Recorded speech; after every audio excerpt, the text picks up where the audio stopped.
ನೋಡಿ ಫ್ರೆಂಡ್ಸ್, ಮತ್ತೆ ಹೋಗಿ ಈ 4 ಐಟಮ್ ತೊಗೊಂಡು ಬಂದೆ. ಇದು ಕಲ್ಲಂಗಡಿ ಬೀಜ, ಇದು ಸೂರ್ಯಪಾನ ಬೀಜ, ಇದು ಕುಂಬಳಕಾಯಿ ಬೀಜ, ಇದು ಅಗಸೆ ಬೀಜ. 4 100 ಗ್ರಾಮ್ ಇದ್ದಾವೆ. ಆಮೇಲೆ ಇವೆಲ್ಲ ಹೇಳಿದ್ನಲ್ಲ, ಸಬ್ಬಕ್ಕಿ, ಬಾದಾಮಿ, ಗೋಡಂಬಿ, ಮೆಂತ್ಯ, ಜೀರಿಗೆ, ಮೆಣಸು, ಸ್ವಲ್ಪ ಸೋಂಪು ಎಲ್ಲ ಒಂದೊಂದು ಸ್ಪೂನ್ ಹಾಕಿದ್ದೀನಿ. ಇವೆಲ್ಲ ಕಾಲು ಕೆ ಜಿ ಇದ್ದಾವೆ.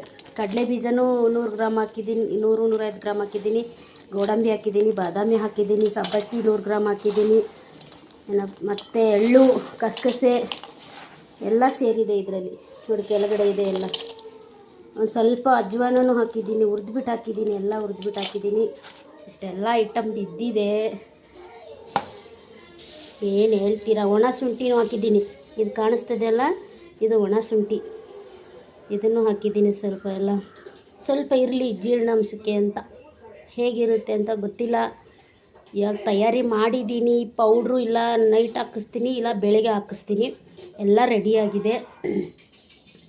30 ಐಟಮು ಫ್ರೆಂಡ್ಸ್ ಇದಕ್ಕೆ ಬಿದ್ದಿರೋದು. 30 ಮೇಲೇ ಆಗಿರ್ಬೋದು ಅನಿಸುತ್ತೆ, ನನಗೆ ಲೆಕ್ಕಲ್ಲಿ ಸಿಗ್ತಾಯಿಲ್ಲ.